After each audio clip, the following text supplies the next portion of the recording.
Well, Queensland's opposition leader has rejected allegations the Liberal National Party of Queensland has referred her to the electoral watchdog. Deb Frecklington denies her own party sought legal advice over concerns about a series of fundraising events. Let's make it really clear. I stand by my integrity, and it's completely false. Anyone who donates has to fill in that declaration form, and it's on the ECQ for everyone to see. Now, there are claims that at least 5 functions could have violated rules, with attendees making donations totalling almost $150,000. A lot of detail in all of this. Joining me now, the Courier-Mail's State Affairs editor, Stephen Wardill from Brisbane. Steve, in a statement today, the LNP has responded. They're saying that the ABC's allegation that the LNP has referred Deb Frecklington to the ECQ, Electoral Commission of Queensland, is false. It's not done that. That the LNP regularly communicates with the ECQ to ensure that we comply with the Act. They'll mean there the Electoral Act. Well, less than 3 weeks from the Queensland election. What do you make of this story? But more importantly, how do you think it's going to play out?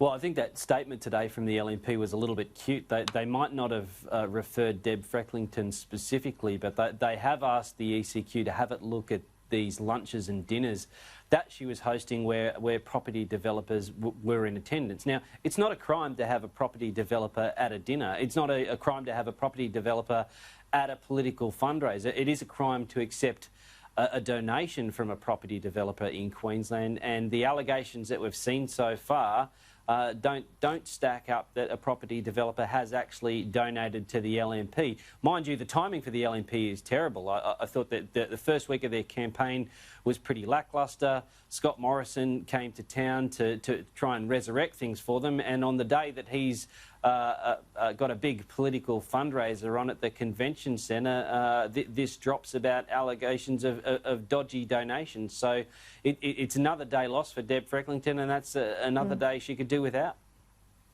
Yeah, and surprise, surprise, the ABC would get the timing of a bombshell like this right up against a popular visit from a popular Prime Minister. But, I mean, who am I to draw that to anyone's attention?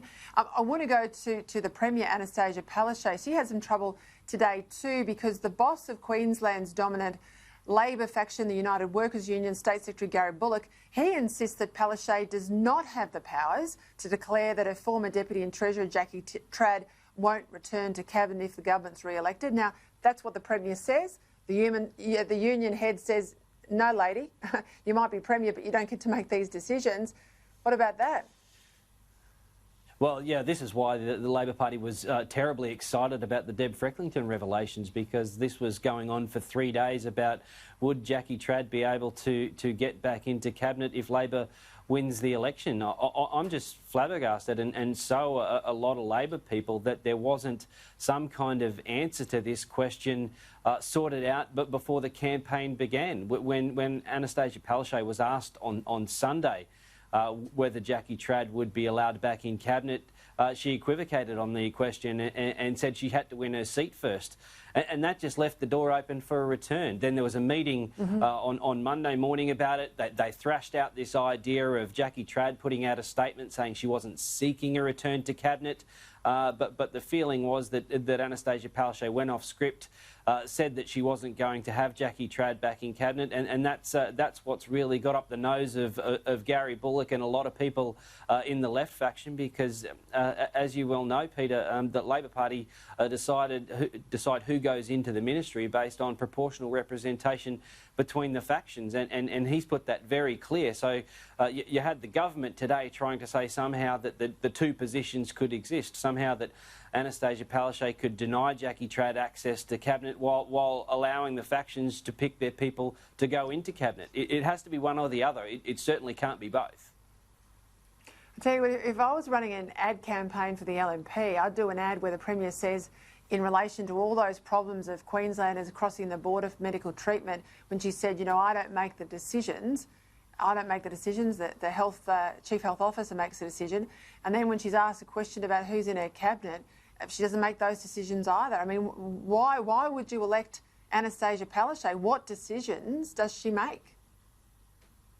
Well, it's a good question about advertising, because I can't believe just yet that the LNP hasn't mounted some kind of negative campaign. It's been a kind of pseudo-presidential campaign around Deb Frecklington when all the polling shows not that she's unliked, but she's unknown. So I don't understand how that kind of campaign could possibly work in this environment. Yet there has been no negative advertising campaign, yet we're a week away from pre-polls opening. People are getting their postal votes already. They're going to do those in record numbers. There's going to be a very small percentage of Queenslanders who actually vote on October 31st because everybody just wants to avoid those big queues. Yet the LNP campaign looks like it just hasn't been able to find top gear just yet. That's a very good point, and I'm going to start looking at some of those pre-poll numbers and the percentage votes compared to last time round in federal. Really important point, because people think election day is when you've got to really, last few days roll out your campaign material and plenty of ad campaign material at that. That's not the case anymore. Politics in this country's changed a lot. Steve Wardill, thank you for your time. Thanks, Peter. Thank you.